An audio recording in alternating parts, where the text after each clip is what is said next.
कहते हैं हमको हमारे अनुसार गुरुजी कोई गुरु नहीं मिला। किसके अनुसार नहीं मिला? हमारे अनुसार। फन्ने खां हो क्या तुम? क्या हो? वेदांती हो? कृष्ण को पी के बैठे हुए हो? तुम्हारे मन की स्थिति क्या है?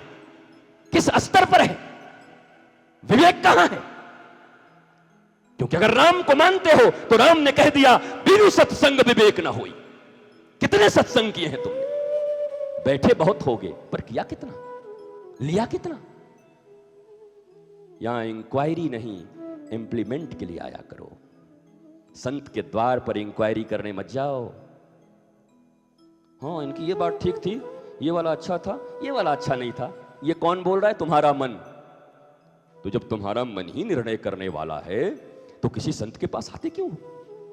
मन को गुरु बना के बैठो, मनमौजी गुरु। यही तो तकलीफ है ना। एक बार स्वीकार तो कर लो कि मन का जो स्तर होना चाहिए, समाज परिवार के परिवेश के कारण मेरे मन का वो स्तर अभी तक नहीं हो पाया है। इस मन के स्तर को कैसे ऊपर उठाऊं? और श्री कृष्ण ने अर्जुन को कहा है अभ्यास और वैराग्य। चिंतामणि महाराज जी के मन में कुछ ऐसे प्रश्न थे थोड़े बहुत कि मन को निर्मल बनाने का क्या उपाय हो, कैसे किया जाए। बार बार मनुष्य क्यों फिसल जाता है? ये मनुष्य की वृत्ति है, प्रवृत्ति है। हम जन्मों से यही करते आ रहे हैं, जन्मों से चूके हुए लोग हैं। बार बार आकर्षण हमें खींचता है, बार बार आकर्षण खींचता है। लेकिन मैंने कहा गिरने में कोई बुराई नहीं, गिरकर न उठने में बुराई है। विश्वामित्र गिर गए, कोई बुराई नहीं, पर उठ गए तो राम ने गुरु बना लिया। वरना किसी अप्सरा के साथ रमण करने वाले व्यक्ति को कोई गुरु बनाए? स्कैंडल सामने आ गया विश्वामित्र का।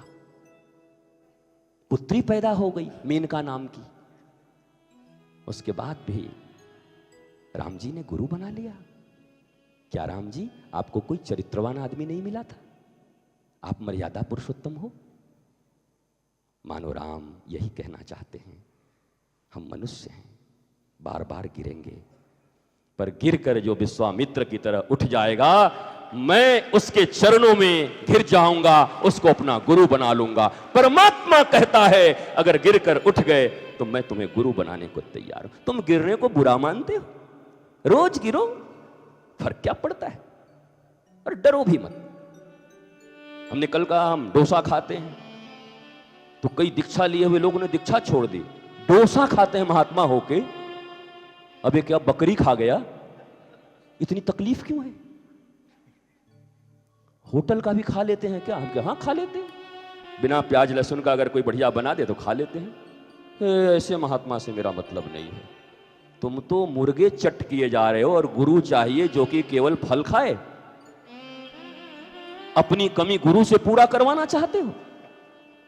ये हमारे स्टैंडर्ड हैं गुरु बनाने के। वाह साहब वाह।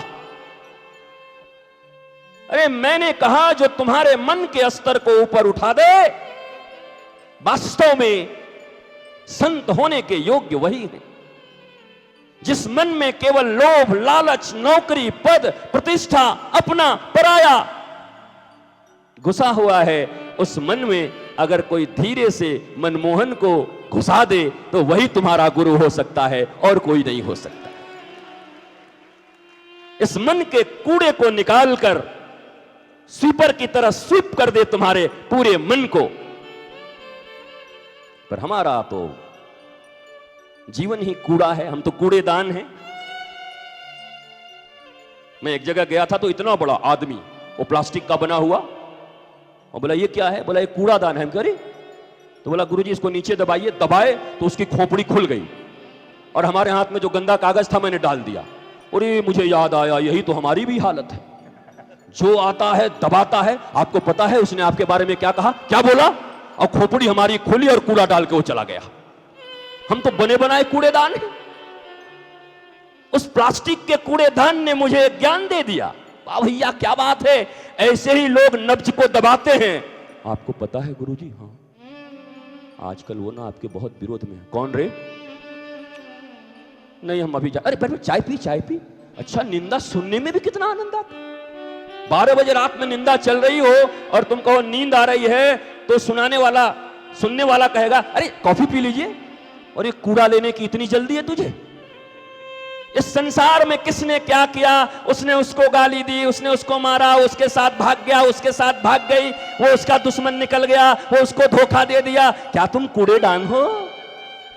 जो आ रहा है तुम्हारे मस्तिष्क में सब डाले चला जा रहा है। हमने तो सुना था कि यह हृदय परमात्मा का घर है, यह हृदय कृष्ण का सिंहासन है, पर इस सिंहासन और घर में हमने दूसरे की निंदा के कूड़े को जमा कर लिया। अब कृष्ण आना भी चाहे तो कहां से आए, कहां बैठे?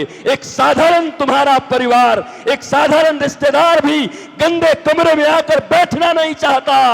तुम कृष्ण को बुलाना चाहते हो, कृष्ण को हृदय में बिठाना चाहते हो। क्या कभी अपने दिल की हालत नहीं देखी? क्या कभी अपने मन की हालत नहीं देखी?